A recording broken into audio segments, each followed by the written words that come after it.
Hello दोस्तों, welcome to H lab. आज है 30 जुलाई 2023। 30 जुलाई 2023 से जो भी इंपॉर्टेंट क्वेश्चन बनेंगे उनको इस वीडियो में डिस्कस करेंगे। तो बिना देरी के वीडियो को शुरू करते हैं। तो आज का अपना पहला क्वेश्चन है, कहाँ मिली 600 करोड़ साल पुरानी नदी की बूंदें। यानी 600 कहाँ पे 60 करोड़ साल, यानी कितना 60 करोड़ साल पुरानी नदी की बूंदें कहाँ मिली है। तो कहाँ मिली है, वो हिमालय मिली। कहाँ में दोस्तों मिली है, हिमालय पे मिली है। ठीक है, हिमालय में 60 करोड़ साल पुरानी क्या पानी की बूंदें, नदी की बूंदें मिली है। ठीक है, तो बात करते हैं भारतीय वैज्ञानिक संस्थान, ठीक है, और जापान के निगाता विश्वविद्यालय के वैज्ञानिकों ने, कहाँ के वैज्ञानिक, भारतीय विज्ञान संस्थान के और जापान के निगाता विश्वविद्यालय के वैज्ञानिकों ने हिमालय में पानी की बूंदों को पत्थर में खोजकर एक अद्भुत खोज की है। कहाँ खोजा, पत्थरों में खोजकर एक बहुत अजीब सी खोज की, अद्भुत खोज की है। माना जाता कि ये पानी की बूंदें लगभग 600 मिलियन साल पहले मौजूद थे, एक प्राचीन समुद्र से आए थे। ठीक, कहाँ से आए थे, एक प्राचीन समुद्र से आए थे। किसकी बात कर रहे हैं, पानी की बूंदें। किसकी बात कर रहे हैं, पानी की बूंदें एक प्राचीन समुद्र से आए थे। वैज्ञानिक धारणा के अनुसार लगभग 700 से 500 मिलियन वर्ष पहले, यानी कितने 700 से 500 मिलियन वर्ष पहले पृथ्वी पर एक ध्रुवीय बर्फीली युग का स्नोवाल अर्थ ग्लेशियर के दौरान ढक लिया गया था। ठीक है, इस घटना के बाद दूसरी महान ऑक्सीजनेशन घटना हुई, जिससे पृथ्वी के वायुमंडल में ऑक्सीजन स्तर में काफी वृद्धि हुई। यह ऑक्सीजन में वृद्धि के जटिल जीवन रूपों में विकास में महत्वपूर्ण भूमिका निभाई है। ठीक है, क्या है, महत्वपूर्ण भूमिका निभाई है। ठीक, यानी बहुत पहले क्या हुआ था, 700 से 500 मिलियन वर्ष पहले प्रत्येक ध्रुवीय बर्फीली युग था। ठीक है, और जहाँ से क्या हुआ है, ग्लेशियर के दौरान ढक लिया गया था उसको धीरे से, और उसके बाद क्या हुई, धरती पर यानी ऑक्सीजनेशन घटना हुई और वायुमंडल में ऑक्सीजन का स्तर में काफी बढ़ोतरी हुई है। कौन बताया था, भारतीय विज्ञान संस्थान और जापान के निगाता विश्वविद्यालय के ठीक वैज्ञानिकों ने ऐसा बताया है। ठीक है, तो ठीक है दोस्तों, तो आगे बढ़ते हैं नेक्स्ट क्वेश्चन में। ठीक है, ये हिमालय है, यही की बात किया गया है। ठीक है, नेक्स्ट क्वेश्चन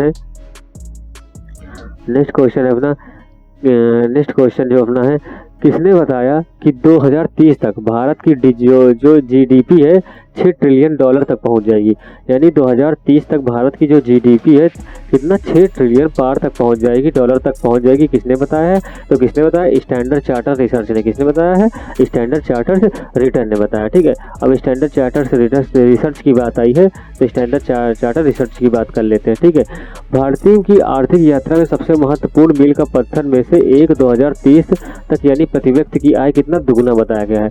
यानी ये बहुत इंपॉर्टेंट बात है और बहुत अच्छी बात है भारत के लिए कि अगर 2030 तक भारत की क्या है, प्रति व्यक्ति आय क्या है, दुगनी होने की उम्मीद जताई गई है। ठीक है, जैसे जैसे अर्थव्यवस्था बढ़ती है और आय असमानताएं कम होती है, ठीक है, आबादी का एक बड़ा हिस्सा बेहतर जीवन स्तर का अनुभव करेगा, एक अधिक समृद्धि और न्याय संगत समाज को बढ़ावा देगा।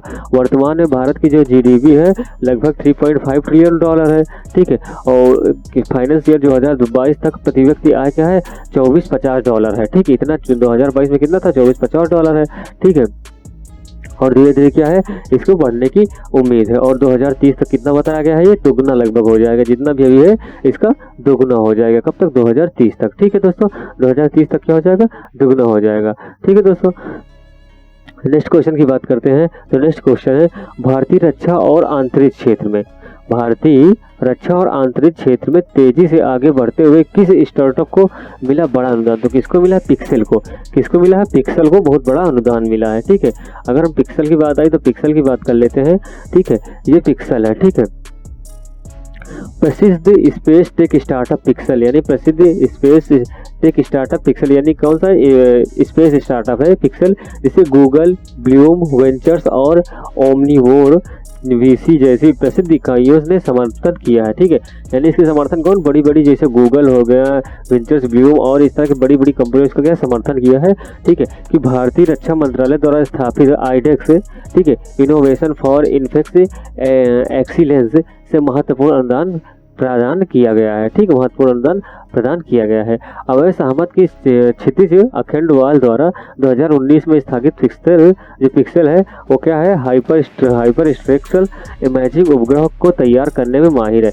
यानी पिक्सेल जो है ये बहुत तेजी क्या है, हाइपर स्पेक्ट्रल जो इमेजिंग उपग्रह है उसको तैयार करने में क्या है, बहुत सक्षम है। ठीक है, ये आधुनिक उपकरण विभिन्न पर्यावरण घटनाओं तथा वास्तविक समय AI सुविधाजनक डेटा प्रदान करता है। ठीक है, अगर बात करें तो $21 मिलियन के प्रभावशाली फंडिंग पूल के साथ, जिसमें हाल ही में $36 मिलियन का सीरीज बी राउंड योगदान शामिल मिला। किसकी बात हो रही है? पिक्सल की बात हो रही है। पिक्सल ने स्पेस टेक डोमेन में भी तेजी से कदम बढ़ाया है, ठीक है।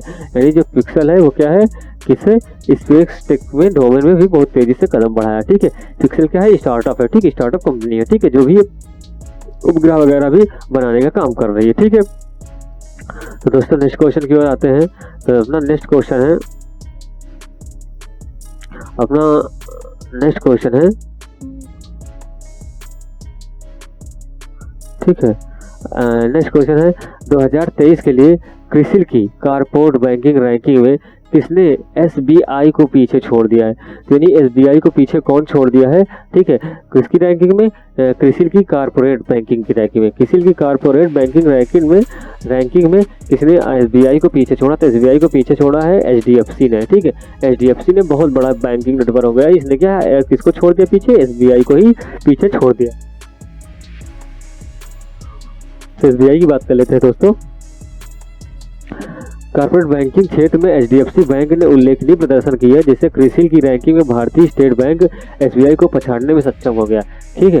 यानी क्रिसिल की रैंकिंग में जो एचडीएफसी है उसने एसबीआई को पीछे छोड़ दिया। नीचे दी गई तारीख, ठीक है, 2021-22 तक समग्र कॉर्पोरेट बैंकिंग सेवाओं के लिए अग्रणी बैंकों के साथ काम करने वाले भारतीय कॉर्पोरेट्स के बीच बाजार हिस्सेदारी में बदलाव को दर्शाती है, ठीक है। 2023 में लीडर रैंकिंग के में स्थानीय बैंक के बीच शीर्ष स्थान हासिल किया है। किसकी बात हो रही है? एचडीएफसी की। आईसीआईसीआई बैंक के साथ इसे वर्ष के लिए संयुक्त ग्रीनविच क्वालिटी लीडर्स के रूप में भी मान्यता दी गई है, ठीक। किसको दी गई है? एचडीएफसी की। मुंबई भारत में इसकी स्थापना हुई थी, कब हुई थी? 1994 में की गई थी। एचडीएफसी बैंक में जनवरी 1995 में एक अनुसूचित वाणिज्य के रूप में, ठीक है, कार्य करना शुरू किया था। किसकी बात कर रहे हैं? एचडीएफसी के। ये एचडीएफसी के सीईओ हैं, जिनका क्या नाम है? शशिधर जगदीशन। यानी एचडीएफसी की सीईओ कौन है? शशिधर जगदीशन क्या है? एचडीएफसी की सीईओ है, ठीक है। नेक्स्ट क्वेश्चन है, कहाँ में शुरू हुई मचैल माता यात्रा? यानी मचैल माता यात्रा कहाँ शुरू हुई? तो कहाँ शुरू हुई दोस्तों? ये जम्मू कश्मीर में शुरू हुई। कहाँ शुरू हुई दोस्तों? जम्मू कश्मीर में। तो जम्मू कश्मीर की बात आई है तो इसकी भी बात कर लेते हैं। मचैला माता की बात करते हैं पहले। मचैला माता यात्रा सालाना रूप से शुरू होती है, यानी हर साल शुरू होती है। इसमें कई भक्त जम्मू कश्मीर के किश्तवाड़ जिले में स्थित उच्चायुक्त देवी में भक्ति भाव से एकत्रित हुए। यानी कहाँ पे है? ये कहाँ पे स्थित है? किश्तवाड़ में, ठीक। कश्मीर के किश्तवाड़ गाँव है, वहीं पे ये स्थित किश्तवाड़ जिला, ठीक है। यात्रा को मंदिर समर्पित प्रथम पूजा के साथ किया गया है, ठीक है, जिसमें देवी दुर्गा को समर्पित है। ये जो मंदिर किसको समर्पित? देवी दुर्गा को। किसको समर्पित है? देवी दुर्गा को समर्पित है, ठीक दोस्तों, जिसे काली या चंडी भी कहा जाता है। मचैल यात्रा जम्मू क्षेत्र की दूसरी सबसे बड़ी तीर्थ यात्रा है, ठीक है। दूसरी सबसे बड़ी तीर्थ यात्रा कौन सी? मचैली है, ठीक है। इसमें चंडी धाम मचैल में लगभग 50,000 से अधिक तीर्थयात्री आए हुए, ठीक है। मचैल माता मंदिर जो मचैल गांव से, ठीक है, पचदर पश्चिवार में स्थित है, एक प्रसिद्ध हिंदू मंदिर है जो देवी दुर्गा को समर्पित। किसको समर्पित? देवी दुर्गा को समर्पित है। यह लोकप्रिय मंदिर एक सुंदर दृश्य समृद्ध भूभाग में स्थित है, जिसमें हरे भरे घूमते हुए पहाड़ियाँ, हिमनदों के ग्लेशियर और चिनाब नदी के सहायक नदियों के समावेश में किया गया है, ठीक है। इस मंदिर की चंडी माता मंदिर भी कहा जाता है। इस मंदिर को क्या? चंडी माता मंदिर कहा जाता है, क्योंकि चंडी दुर्गा के रूप में पहचान जाती है। इसमें दुर्गा माता है, उसमें उनका चंडी रूप है, ठीक है, इसलिए इसे चंडी का मंदिर भी कहा जाता है, ठीक है। अब जम्मू कश्मीर की बात कर लेते हैं। तो ये मैप में है जम्मू कश्मीर। इसकी सीमा किससे है? चाइना से है, अफगानिस्तान से है, ठीक है। लेकिन अब तो ये लद्दाख में चेंज हो गया ना, तो इधर चाइना से है, पाकिस्तान से, हिमाचल प्रदेश से, पंजाब से है, ठीक है। राजधानी की बात करें तो जम्मू कश्मीर। स्थापना की बात करें 26 अक्टूबर 1947 है। राज्यपाल सत्यपाल मलिक है। उच्च न्यायालय श्रीनगर है, ठीक है। क्षेत्रफल क्या है? 22 बाई 30 236 किलोमीटर। लोकसभा 6 है, राज्यसभा 4 है। विधानसभा 87 है। विधान परिषद 36 है। राजकीय पुष्प कमल है। राजकीय पक्षी काली गर्दन वाला सारस है। राजकीय पक्ष की बात करें तो हंगल है। राजकीय पक्ष चिनार है। प्रमुख भाषा कौन है? उर्दू, डोगरी, कश्मीरी और पहाड़ी और लद्दाखी भाषा है, ठीक है। नदियों की बात करें सिंध झेलम चिनाब है, ठीक है, चिनाब है, ठीक है, चिनाब है, निनाब नहीं, चिनाब है, ठीक है। जनजातियों की बात करें कौन है? गद्दी, लद्दाख, गुज्जर, यहाँ की प्रमुख जनजातियाँ हैं। नेक्स्ट क्वेश्चन की बात करते हैं दोस्तों। नेक्स्ट क्वेश्चन है मानव तस्करी के खिलाफ विश्व दिवस कब मनाया जाता है? तो कब मनाया जाता है वो मनाया गया 30 जुलाई को मनाया जाएगा। कब मनाया जाता है? 30 जुलाई, यानी आज ही के दिन मनाया जाता है। ठीक है, बात करते हैं मानव तस्करी की।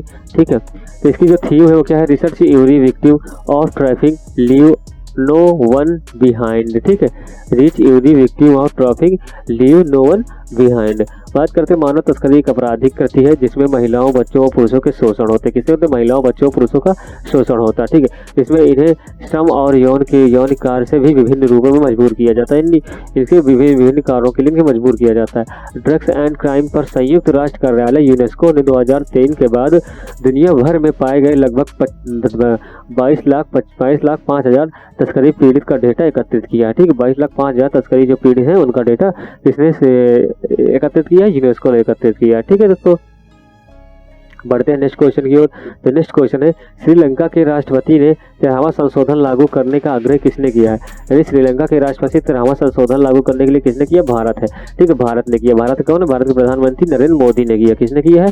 भारत के प्रधानमंत्री श्री नरेंद्र मोदी जी ने ये आग्रह किससे? श्रीलंका से किया है। ठीक है, बात करते हैं ठीक है, 1980 के दशक में शुरुआत, ये 1980 दोस्तों, 1980 के दशक में शुरुआत श्रीलंका तेजी से हिंसक संघर्ष का सामना कर रहा था।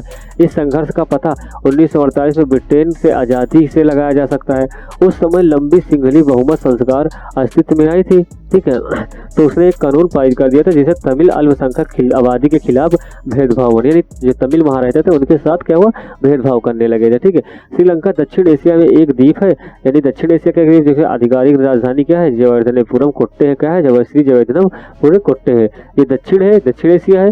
ठीक है, ये देखिए ये श्रीलंका है, इसकी राजधानी श्री जयवर्धनेपुरम कोट्टे है, जबकि कोलंबो इसकी वाणिज्य राजधानी है। श्रीलंका के राष्ट्रपति कौन है? गोतबाया राजपक्षे। कौन है? गोतबाया राजपक्षे। ठीक है, गोतबाया राजपक्षे इसके क्या है?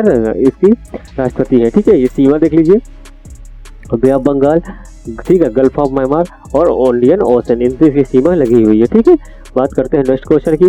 तो अपना नेक्स्ट क्वेश्चन है कौन स्कैया नैरोबी में आए आईपीसीसी अध्यक्ष चुने गए हैं? तो कौन चुने गए हैं? वो स्कॉट्समैन जेम्स चुने गए हैं। कौन चुने गए हैं? स्कॉट्समैन जेम्स चुने गए हैं। ठीक है, अब इनकी बात आई तो इनकी थोड़ी बात कर लेते हैं स्कॉट्समैन जेम्स की। ठीक है दोस्तों, जेम्स